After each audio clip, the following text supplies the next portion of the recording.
The old personal injury growth model of dominating local TV and watching the phone ring is dead. In the past, we've done social media, and we were always very focused on matter of fact, here's what you do when you're in a car accident, here's the settlements. As leaders at Ken Nugent's firm in Georgia, they've helped secure over $5 billion for clients. But they aren't slowing down. By revamping their marketing and intake, they are currently signing 100 or more cases a month than last year. For us, it's about getting more people available to talk to people because we know it pays dividends on the end, right? If you want to know how they're outmaneuvering the competition to capture that massive market share, then keep listening. This is Personal Injury Mastermind. I'm Chris Dreyer, founder and CEO of Rankings.io, the elite performance marketing agency for personal injury law firms. Today, Will and Jack break down their modern marketing mix, intake operations, and the client experience. We only scratch the surface here, so to see exactly how they're growing, catch them speaking live at PIMCON this October. Grab your tickets at PIMCON.org. All right, let's get into it. Hey guys, got a couple amazing guests today. I got Will Hammill and Jack Derrickson. Welcome to the show. Good to be here. Yeah, thanks for having us. I'm so stoked you guys are both speaking at PIMCON on omnichannel marketing. So we got that later in the year, but I want to start off with, I like starting off with some wins. Anything top of the dome. Will, I'll start with you first. What's something that comes to mind? We signed 100 more cases last month than we did in April of 2025. So signups are up and we're trending in the right direction. Let's go. And Jack, what about you? Yeah, same here. We're trending in the right direction for May too, based on accidents out there and getting incrementally better at understanding why. That's amazing.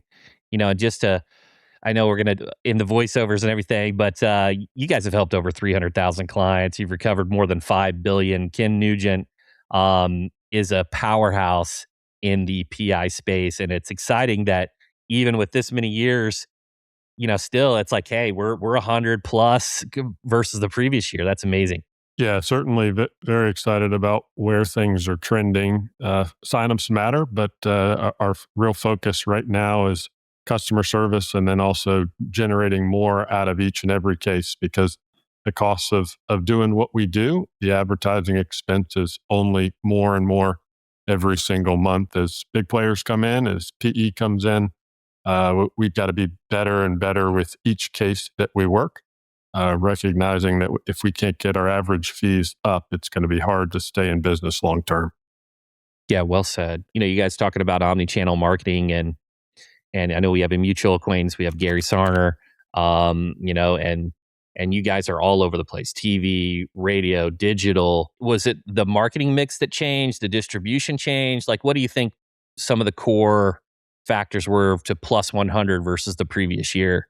Yeah, I think, Ken started the firm in kind of that super early TV adopters. I think he was kind of with that first class, I guess you could call them. And growing up, right, I was a kid, and I mean, you put a little more money to TV and you're going to get more cases, no questions asked. But up until probably a year ago, that was still our main focus. Will and I kind of got the opportunity to come in and take some things over. And, our first thought was, how do we modernize our marketing mix? And the most obvious way to get up with the times is radio, right? I mean, what screams 2026 more than radio? But that was kind of, our first step in really diving into this thing. And we've loved, between radio, more digital, just really taking what was a huge focus on TV and kind of spreading it out so we can hit more ears and eyes. Well said. And Will, they got you on social now as well. They got you doing the rap songs and then getting the attire ready for the courtroom. So, do you have a in-house social, like you've leaned into the social side, having fun with it? Talk to me about that channel specifically. Yeah. So we work with Ray Lacani of Raw Law Media. Ray has been great to us. Ray stops into the office pretty regularly and will film several different social takes at the same time. He does some unbelievable things with the editing for those. But we've certainly treated social as the next opportunity to meet a younger generation. We did some studies and also used some of our marketing partners to get information about just where different audiences were consuming media. And certainly we've had kind of a hold on that audience that is 40 plus, but recognized that we weren't reaching the younger generation. We still do reach the youngest generation with some YouTube stuff because we're prolific with our YouTube advertising, and kids see us quite a bit on YouTube. But that 18 to 40-year-old age gap, we really weren't connecting well with, we found. And so we're trying through several different mediums to reach that group, recognizing that as the 40-year-old plus gets older, unless we're hitting the younger generation, it's going to be hard to maintain the market share that we have. In the past, we've done social media, and we were always very focused on matter of fact, here's what you do when you're in a car accident, here's the settlements. Ray has come in and he's so creative with what he's coming up with. We're very lucky to have Will and Ken, who's really game for anything, right? He's not afraid to be the butt of a joke in a video. You know, he understands that he is not just a lawyer, but also a personality at this point. And Ray comes to us with stuff that we look at each other and we're like, how is anybody going to like this or watch this? And I think we had one video of Ken throwing a cup of coffee at a car and it got like 800,000 views or something like that. I mean, it's insane what works. That's incredible. And we'll kind of go over to intake. You know, obviously with the increase in caseloads is complexity and development on your intake. So maybe you could just talk about how the team has evolved, maybe any tech stack that helps facilitate and you know, give you those force multipliers on the intake. And I'll kind of tee that up, whoever wants to answer or start on the intake side. Along with the change that we made just in the management team back about a year and a half ago, we did make a change too in leadership of our intake team. And we've implemented a lot of good process and procedure around follow-up that maybe we didn't have as much emphasis on in the past. That chase tactic certainly has helped significantly with increased signups. We rely a little bit on technology, but certainly are always evaluating new products to see what might be best for us in that space. It's in a lot of ways a manual process, and we've got a great team of people that are constantly following up. That's a part of their daily ticker, and whether it be emails or texts or phone calls to try and follow up and seal the deal. We're working on that constantly. And I think it's a credit just to the leadership that we have in the intake team that we've started to sign more cases where historically we've been kind of on a bit of a decline. As of about a year and a half ago, where month over month, those numbers are growing again. And that's a very positive sign for us. And certainly we believe for the clients that we serve too, because it's getting harder and harder in the market of Georgia to recruit cases as there's so many other players in this space. To kind of jump on Will there too, our people are incredible. What we know is we have a very strong brand, right? There are people out there looking to call us. Every day I think we saw a report that we were the third or fourth most searched law firm in the country, something like that. And people want to call us, but what happens is they're Googling us, they're calling us, but if we can't help them, there's 4 other names sitting right below our name there, ready to help them, right? So we're not just in the business of sign up case, we're trying to help people, right? So our intake team is exceptional at trying to figure out a way to help people.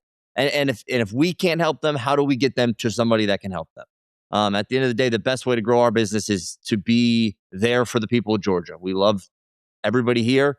It helps that if we can continue to help them however we can.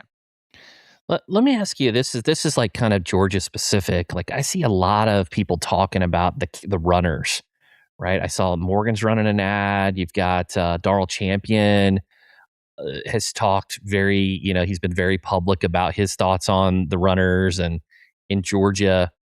Have you had to make any, changes in like maybe what you capture and sign the client? Just like, hey, just so you know, Georgia's you're going to have 10 attorneys be calling you or however they're doing it.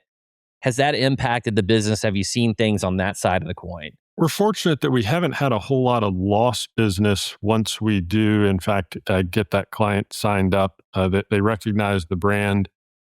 we have a lot of our business, 35 to 40% on a monthly basis, is referral or return clients. And so they know us. They've potentially worked with us, or family members worked with us before, and they stick around, which is great.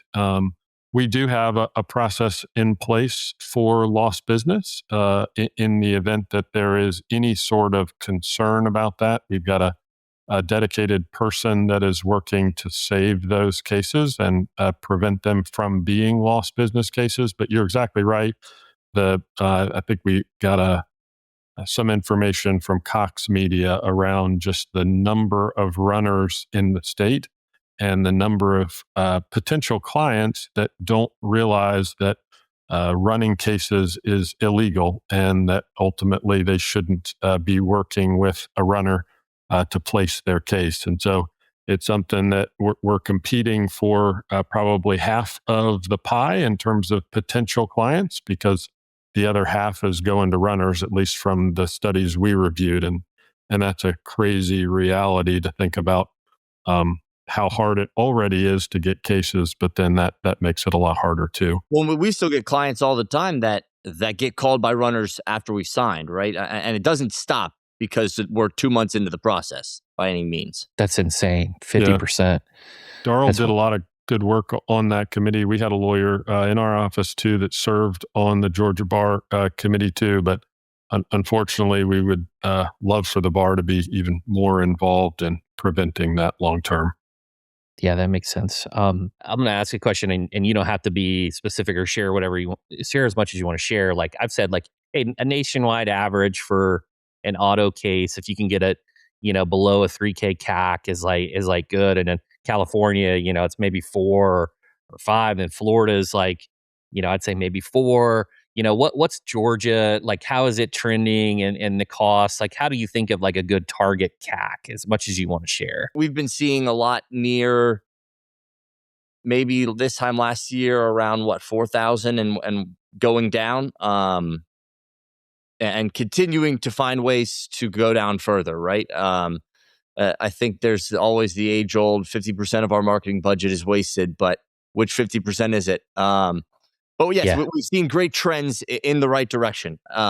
We know people are out there trying, not afraid to increase that cost per acquisition, but trying to find ways to combat it always. Yeah, and I like the way you guys are approaching it too, because like, hey, if you spend, even if you covered your average fee and it goes towards a brand, I mean, well, then how do you factor in the referrals from the future that's generated, and how does that track in towards things? So thank you for sharing. I just like to give our audience, information like, the state of the union, so to speak, in regards to where the metrics are trending. Going on to the delivery side in the volume, and you guys are pre-lit and litigation. When it's coming in, we've had we're going to speak to Chad Dudley later today, actually, and he's got a way of like kind of identifying, I guess, within the first maybe 90 days of like these different tiers of cases. And talk to me about, how you're organizing your team to do the best legal work, and cherry picking the best cases for the best attorneys, and those types of things. Yeah, certainly. So we've been working with our teams on centralizing some of the functions. Historically, we had teams set up with case managers, paralegals, and an attorney, and we had 2 attorneys that kind of worked cases at any given time, because we wanted to make sure that there were 2 sets of eyes working on those cases. We've centralized some of the team member functions just so that we can try and control, or better control, our time on desk and get that number down, getting medical records in faster, getting liens and reductions done more quickly, so that we can move cases, because one of the main client concerns, of course, is speed. They want to recover as fast as they can. At the same time, we've been pushing to litigate more cases, recognizing that there are some firms that are set up to do just that, as we are. And in doing so, we can get better values for each of the cases that we have, which is, of course, better for clients too. But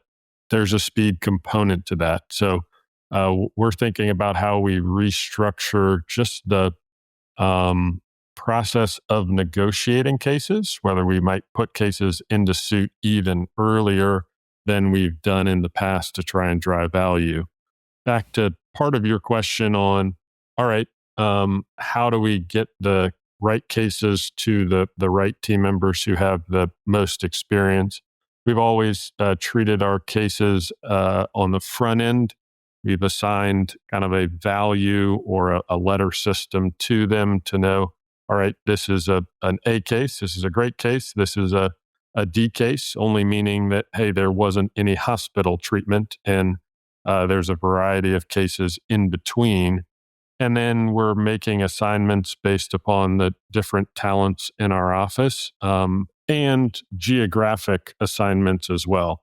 While we have our intake team here in Duluth, and so all of the new calls come into Duluth, of course, we want to assign the case to lawyers that are closest to that particular client. And so we're making decisions there, but we're excited about where this centralized process is going because we're certainly getting a lot of good metrics from that work and intend to continue to grow that to other attorney teams in the firm because we're seeing a lot of efficiencies there and better things for the clients that we serve. Yeah, that's incredible. And you mentioned the time on desk. It's the clients.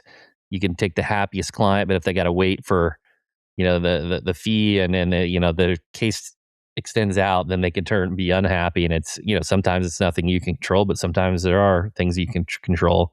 We're finding that offers of settlement in Georgia are certainly helping in that process. While insurers want to make low offers pre-settlement, you get a case into suit, you get an offer of settlement out the door quickly for a very reasonable but fair number that, of course, client agrees to. In many situations, insurers are coming to the table to get those cases resolved, and that's certainly helping with that time on desk, which is, of course, what client wants in trying to get the case resolved as quickly as possible, as long as it's for the right value. Incredible.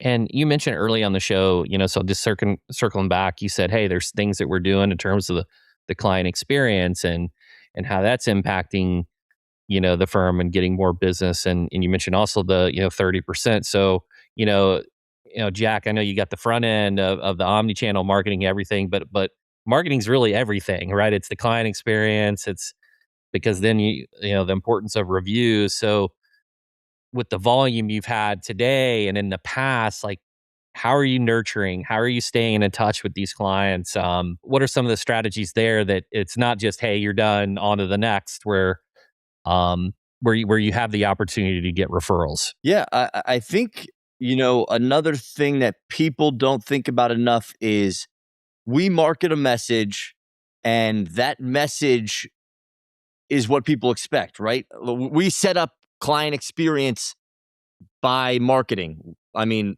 we're part of the greater tagline of one call, that's all, that many people use. People expect it, right? We're not just doing that to get cases in the door. People expect that to be the case throughout, right? I mean, Will's been doing a great job with a number of other people around here with centralizing, right, in an effort to become more client focused. We want to make sure we are getting to these people. Will probably hinted at more than said even is people are so focused on, this case is going to be worth this much, this case is going to be worth this much. Clients don't know what a case is worth, right? They're looking for experience. I would probably tell you the lifetime of a client on that D list is as valuable as a client on that B or A list, right? Because those are the people coming back. Those are the people promoting our services.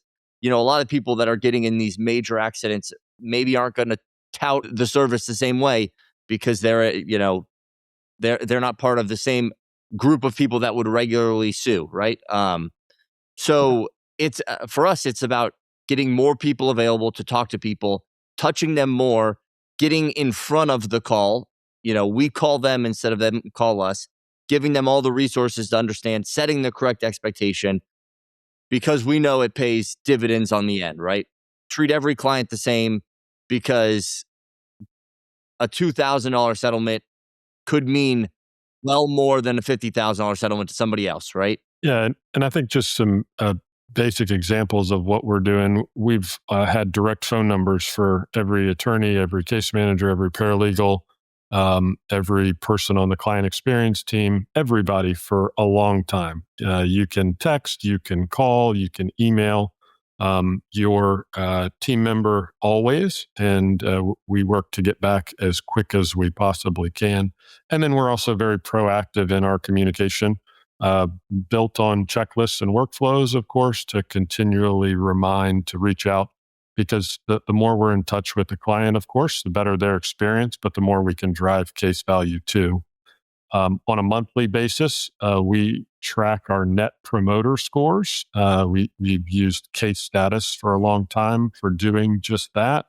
And we check on that net promoter score throughout the entire process. Every time a case changes from one phase to the next, the client gets a quick survey to ask how they would promote us. It's a one question survey, and then those are numbers that I'm getting every month. We're of course updating our teams with how their scores are and what opportunities there are for growth in their communication at different phases of the case. Some teams we see great communication early, other teams we see great communication at the end. We want to see excellent communication throughout the process. So the net promoter score helps us to do that. And then you may have seen, but we have thousands of organic reviews online. We have never paid for a single review, nor will we ever do that. Those are all our clients promoting the services that we've provided. And certainly we encourage clients to post about their experience, because we want to learn from that just as much as we want them to promote what we do. The more we can learn, the better we can get with each and every client that we serve. So it's something that we're continually focused on, that every single month when I send out a monthly review to each one of our team members via Microsoft Teams, I'm including, hey, here are where your scores are. And if there are opportunities to improve, let's figure out how to improve it. I like the objective data. We've had case status on before. And then from what I've heard, I was in Tahoe with a small group of attorneys. They mentioned they love case status. And then it's actually the first time, which is kind of odd, that most times when people talk about reviews that I've had on the shows, it's specifically to just LSA and the marketing. But I liked how you mentioned, hey, it's a feedback loop. We get to hear what we did and the changes and adjustments we can make, and I think that's really helpful. To continually to make progress, especially this, the growth that you guys have had.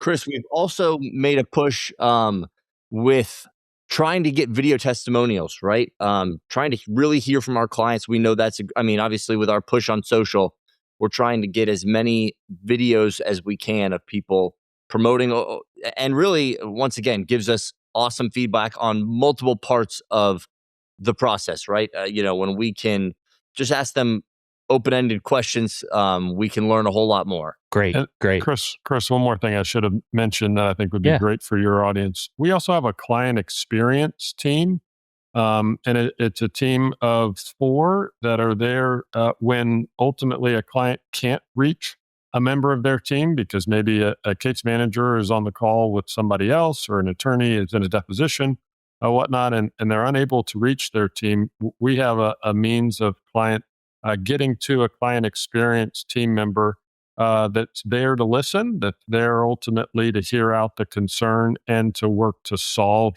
for that. And they've got a great follow-up process in place to ensure that we do get the issue resolved quickly, that they get the right team members on the phone, or can get that person calling the client back. So we certainly want to make sure that even if the client can't reach a team member because of a certain reason, that there is still an opportunity for them to reach someone in our office who can provide a solution or an answer, or address an immediate need. Love that distinction. It's like a concierge level, in between, because, most of the time the case manager's doing that. Like, that's just an added layer of service. So I think that's fantastic. Just final question for you guys, the vision, right?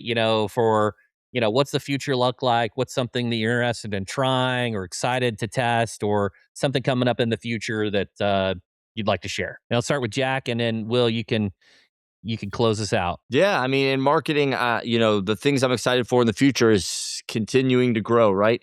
Trying to help as many people, Georgians, and maybe someday even beyond, to help the unheard, right? Help those people that don't get heard in the same way. I'm just excited about all these new marketing channels. We're testing new things monthly, right? We're testing theories we have, talking to other lawyers, seeing what's working with them, testing it here. We're hopefully going to really perfect Will's one call that's all here in the next month or so. Him and Ken are doing some media training, so he's really locking in, and just excited for what's to come. Right? Incredible. Will? Yeah, I'm excited about more data around all of the different marketing channels and how Amen. we bring all of that together and make more informed decisions. Jack and his team are doing great work there, but we're also partnering with some vendors just to help get better information to make more informed and quicker decisions.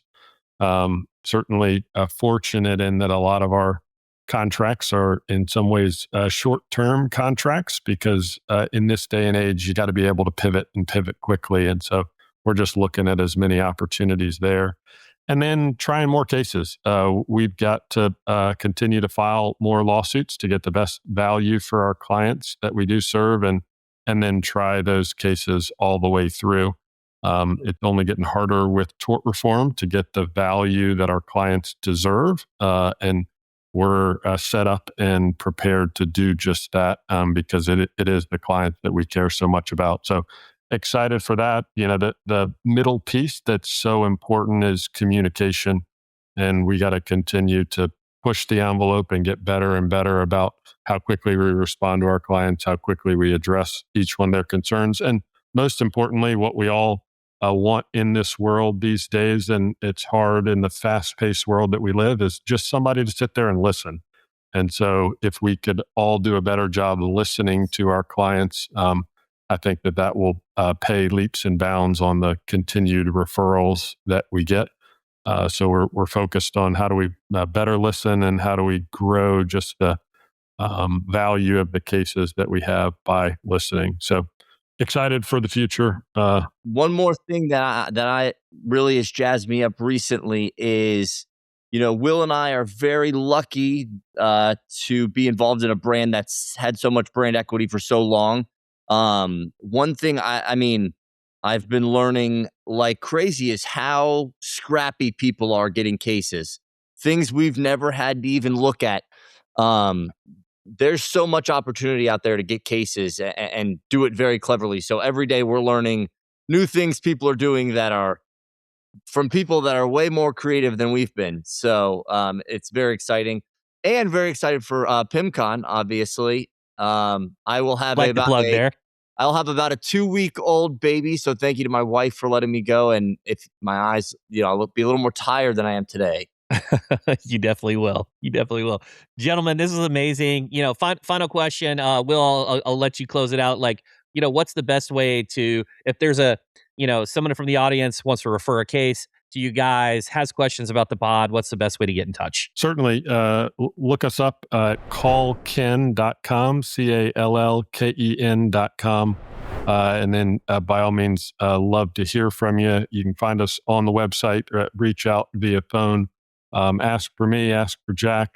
We would love to talk with you about how we might be able to help partner on a case if you're in another state, or certainly here locally in Georgia. Love to partner together, and certainly we'll work out a very fair fee split to make that math work for you and your team. Social as well, at Ken Nugent. You can always find us there.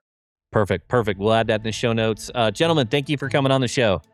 Chris, thanks for having us. It's been a lot of fun. Thank you. A huge thanks to Will Hammill and Jack Derrickson for pulling back the curtain on how they are evolving a massive legacy brand. From updating their omni-channel mix and crushing it on social media to centralizing case management and obsessing over net promoter scores, they are proving that excellence is the standard at every single stage of the pipeline. Remember that we've only touched the surface on what Will and Jack will be talking about at PIMCON. They're going to be diving in deeper into their omni-channel marketing playbook. PIMCON is the event for PI firms who value proof over promises and want to dominate their markets. Grab your tickets before they're gone at PIMCON.org. I'm Chris Dreyer. Thanks for listening, and we'll catch you next time.